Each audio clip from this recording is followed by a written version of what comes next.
Think back to last year, when you made that bold claim about the surge in popularity of women's hoops. You said it wasn't just one star, but the both of you.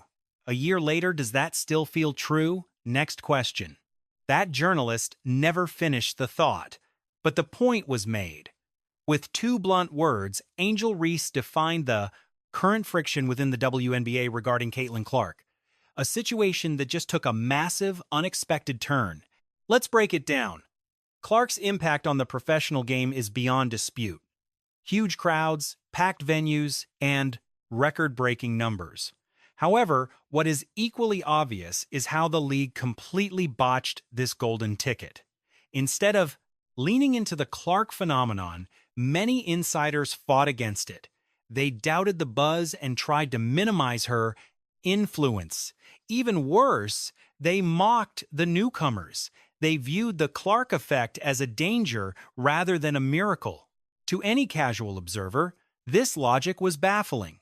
The WNBA finally found its megastar, bless their souls, but they were clueless. They couldn't wrap their heads around it, worrying they were giving her too much spotlight. Absolutely wrong. Every single matchup needs more of her. Always. She is easily the most transformative figure in any team sport since the days of Michael Jordan. The wins, the cultural breakthrough, the front-page news, the frenzy, and the sold-out arenas. This was exactly what the league desired for decades. They finally held the magic, the talent, the fame, and the societal shift. They are standing at the threshold of serious wealth and global respect. The only problem was Clark being the face of it. For various players, this felt less like a victory lap and more like a mourning period. For some, her rise wasn't just a surprise. It signaled the end of their own fantasy, the hope that they would be the ones to collectively save the sport. Perhaps the most difficult truth to stomach was that after years of hearing that fans simply did not value the female game, the audience finally showed up. They just showed up for her. There are tiers to this, and that is just the way the world works. Everyone deals with it. Yes, Diana, there are levels. Much like a tragedy, we see the media and athletes move through the classic stages of grief, rejection, and fury. Wait until you see how these pieces lock together. It is insane. Honestly, it has been a messy and embarrassing look for the league, but the tide has officially turned. A moment that should have been routine ended up altering the entire landscape. Now, the organization is fully aware of the upcoming wave. They are currently rushing to get on the right side of history.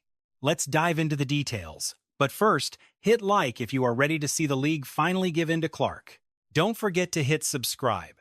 Let's look back for a moment. Right? The reason people are tuning into the game isn't just about one individual.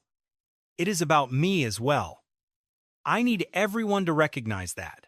By this time last season, Caitlin Clark was already dominating the thoughts of half the league's roster.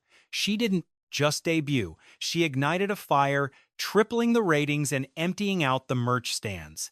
Every Indiana game was a mandatory viewing experience, with supporters waiting for hours and resellers charging insane prices for basic tickets. If we look at her current production, it is 20 points, 8.4 assists, and 6 rebounds. That is incredible. But the resentment started long before she ever laced up her professional sneakers. The anticipation surrounding her was truly historic.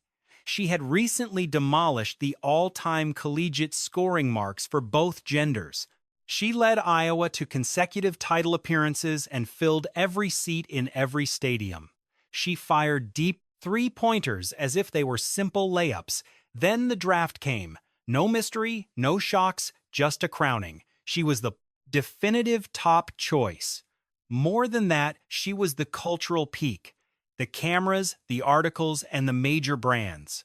That is where things turned strange, because the sport has seen elite talent before. Aja Wilson, Kelsey Plum, Breanna Stewart, genuine icons and champions. Yet none arrived with this specific chaos. For some, that really hurt. Enter the first phase of mourning, rejection. This wasn't just doubt, it was active defiance. The old guard athletes, pundits, and directors immediately tried to downplay the phenomenon. You could spot the tension before she ever set foot on the hardwood. Clark is arriving, but she isn't the only newcomer. What will the pros have waiting for them when they arrive? Listen, Scott, a reality check is coming. If she had simply arrived and struggled, or even just been mediocre, the skeptics would have had their big moment. The story would have written itself. The pros are a different world. You can't just walk in and dominate the legends who built this house. The hype would have died, interest would fade, and the vets would be right. But that isn't what happened. Her debut pulled in 2,100,000 viewers. The records didn't just break, they shattered. Every tip-off with her on court sent viewership into the absolute stratosphere. Primetime slots, packed houses, and merchandise vanishing in seconds. This wasn't a girl stepping up, it was a queen claiming her throne. Then came the shift. Pure, unadulterated resentment surfaced. Last year's ballots were basically a targeted strike against her legacy. A trio of defenders swarmed her. As she hit 29 points, she was blatantly taken down. No accident that hit was intentional. Carter put up 12 from the sidelines. But once the world realized the hype surrounding Caitlin wasn't a fluke, despite the endless scoffing and harsh headlines, the establishment pivoted toward desperate containment strategies. The real war wasn't in press rooms, but on the hardwood. Intentional or not, the league began fighting her within the game. Opponents got reckless. Brutal picks, blindside shoves, and blatant fouls became the norm. Yet, the officials remained silent. The officials simply looked away. A routine emerged. Allow the physical abuse, hope she snaps, and make her question her own talent. Since the buzz wouldn't fade, they attempted to crush it through sheer force. The evidence was clear every single night. The toll was heavy fatigue and physical pain clouding her mind, yet she didn't break. Not a single tear was shed. Refusing to buckle, she bulked up and returned from the mid-season hiatus, playing at an absolutely legendary level. It was pure dominance, carrying the fever, shattering passing records, and securing her spot among the elite all-stars. After the world saw she was no fluke, the narrative shifted to bargaining, a frantic attempt to rationalize this new era. People started mental gymnastics, grasping at excuses just to cling to the status quo they felt slipping away. It was about hierarchy and power. Truth be told, many veterans were simply mourning the death of their own vanity. She arrived like a hurricane, instantly stealing the glory that the old guard had guarded so fiercely for years. Their solution? Flip the script. They weaponized standard media tropes regarding identity and racial optics. Time magazine recently crowned her Athlete of the Year, prompting critics to ask why the entire league wasn't sharing that spotlight. You simply can't ignore the sea of young fans flocking to every arena just to catch a glimpse of her. Rows of families, electric vibes, and pure adoration, it was undeniable. But people started questioning the motivation behind it. They chalked it up to her being a Midwestern girl. Attacking her head-on was too risky, so they got creative. They pivoted to collateral damage, vilifying the fan base and accusing the press of manufacturing the entire phenomenon. In their eyes, she was a puppet of favoritism. The claim was simple. She was riding a wave of unearned privilege. Critics dismissed her followers as phonies, suggesting that supporting her was merely a byproduct of racial bias. Ignore the fact that a newcomer was outpassing the vets and selling out stadiums at an unprecedented rate. Her massive impact on viewership was brushed aside. The conversation wasn't about her talent, it was about shifting the blame. They made it about prejudice. They'd admit she was gifted, sure, but then immediately pivot to a different grievance. They argued that plenty of legends were overlooked before she showed up, and they refused to let that point go. It's a textbook manipulation tactic. Scream a falsehood often enough, and the public starts accepting it as the absolute truth. Consequently, a portion of the fan base now genuinely thinks she's a fraud who just happened to be in the right place.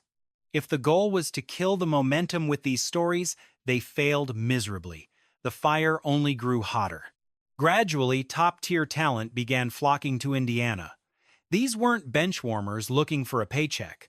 They were established stars.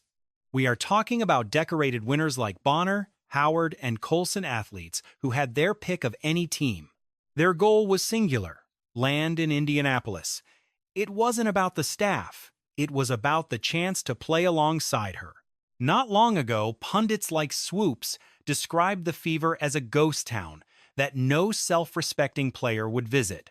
Even Taurasi brought up those old stigmas, but that talk died fast. Indiana is no longer a stop, it's the epicenter. Then, the walls came down. History was made when the league finally booked the iconic United Center for the first time. The Sky and Fever are set to clash at the Big House on June 7th and again on July 27th. It started with massive venue switches. Schedules shifted solely for her presence, regardless of the standings or team balance. It wasn't for the elite vets. It was for her. Small market teams were forced into massive NBA stadiums just to survive. The hype was non-negotiable. If she was on the roster, you needed every seat possible. Then the TV networks chimed in. Out of 44 matches, the Fever are slated for 41 national broadcasts. That is nearly a complete sweep. This isn't just being seen, it's total cultural dominance. The big networks weren't playing it safe at all. They went all in on a single star, gambling everything that the Caitlin Clark phenomenon was a goldmine. Headlining night after night was just the starting point. Then came the exhibition phase, a single warm-up match completely packed a 15,000-seat Coliseum. This was merely pre-season. No standings, zero playoff pressure, just her presence. Supporters dropped massive stacks of cash just for the shoot-around. With typical entries hitting $650, the sheer scale was staggering. Calculate 15,000 entries at that rate. You realize nearly $9,750,000 flowed for an early season clash.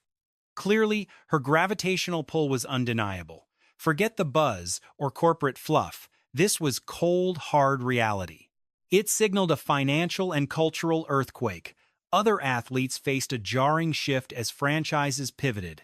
Organizations stopped centering veterans, betting everything on her. Ad campaigns revolved around her arrivals. Revenue spiked exclusively when she touched down. Networks, corporations, and the bleachers all felt the seismic change. Between the frenzy and the overflowing venues, a new paradigm finally took root across the professional landscape. Resignation turned to realization. Rivals began acknowledging the truth. Never before had opponents relocated to massive stadiums just to accommodate the demand. If her presence floods the sport with unprecedented viewership, why resist the influx of primetime slots? We must recognize that when a single star flourishes, the entire collective prospers. Greater visibility unlocks doors for every athlete on the roster. Let us be real, she is a complete force of nature. Looking back at my own debut, struggling to find my footing in this professional grind, the jump seemed impossible. Adapting to this elite pace is a brutal awakening for most newcomers. Yet, here she is, shattering all-time assist benchmarks as a mere debutante. The sheer insanity of that feat often goes overlooked by the casual observer. But we can dive deeper later. Massive respect to her game. Her court vision remained legendary despite the crushing pressure. However, the public focused largely on those audacious long-distance bombs and her relentless scoring volume. I get the fascination. It is pure electric theater. Still, I maintain she would evolve into the greatest floor general the league has ever witnessed. The narrative was messy at times. We saw plenty of slights, hypocrisies, and critics ready to tear her down. Regardless, the atmosphere underwent a fundamental transformation. The very pundits who once nitpicked her style now praise her dedication and cultural weight. Even those fellow competitors who remained cold are finally offering genuine flowers. This is not just about talent, it is about a total revolution of the sport itself. Then came the definitive turning point, her return to Iowa. Crowds swarmed the streets, a sea of gold surrounding the arena while the entire city held its collective breath. Everyone scrambled for a single glimpse of their local legend's triumphant re-entry. Over 1,300,000 viewers tuned in for that televised showcase. It was not merely the attendance or the hype, it was the statement it made relative to the wider sporting world.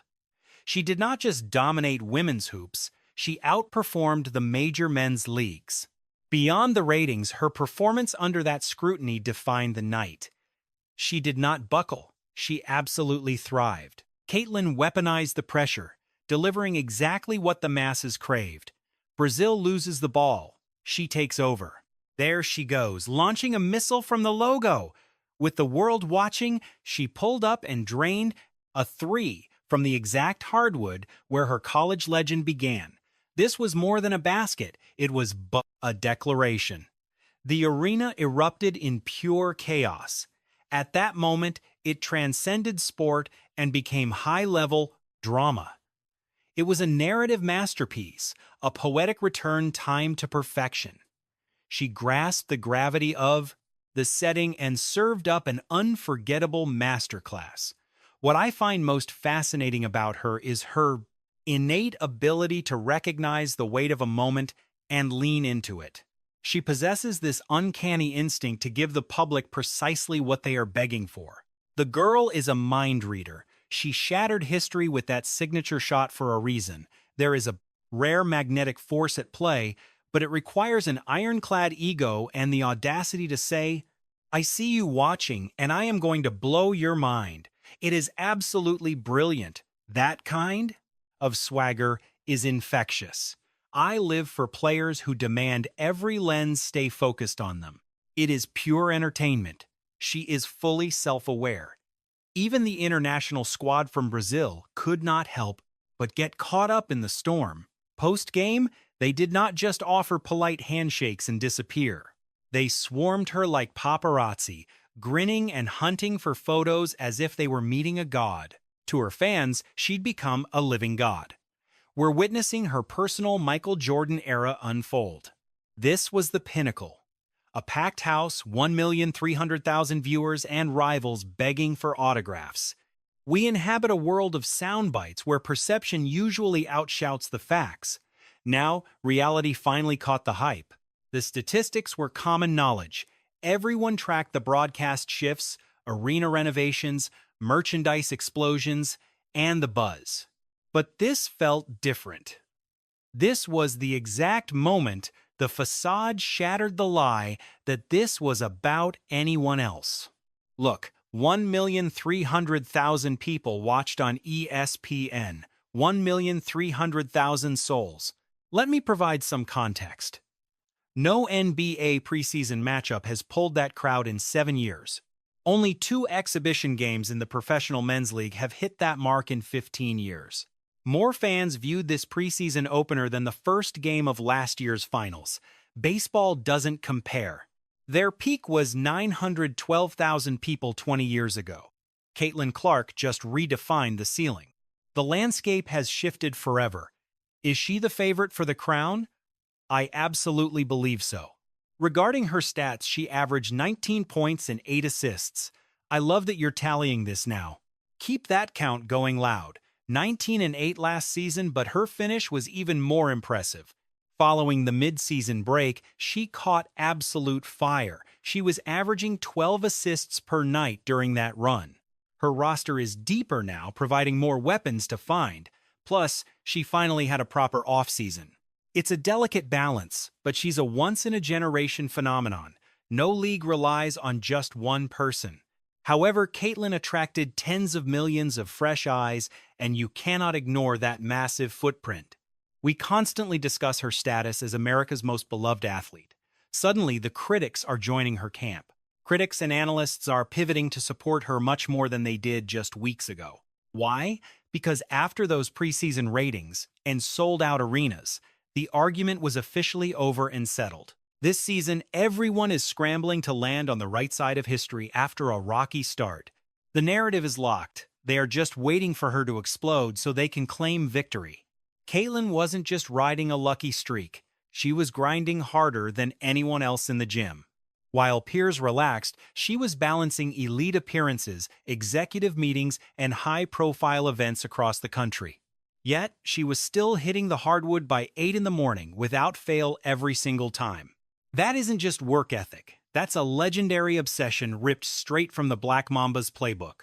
Whatever you call that killer instinct, that relentless drive, there is no denying she possesses it fully. She has returned larger, more powerful, and ready to dominate. Her physique is forged for the grind. Her tactical mind is sharper, and her poise under pressure has skyrocketed. She isn't just adapting. She is preparing for a total takeover. Even her detractors are pivoting to praise her now. Others simply acknowledge the truth through their silence. Next issue. The pain of losing the spotlight. That reality stings differently for everyone. Some vent their anger while others retreat into the shadows. A few veterans have embraced the change instantly. Regardless of the reaction, the new era is here. The evidence is undeniable. The scale is overwhelming. That Iowa preseason spectacle wasn't just a fluke. It was the resurrection of the Caitlin Clark effect. This time, it's going to be even bigger. If you are still locked in, drop a trophy in the comments for making it. Thanks for watching the show.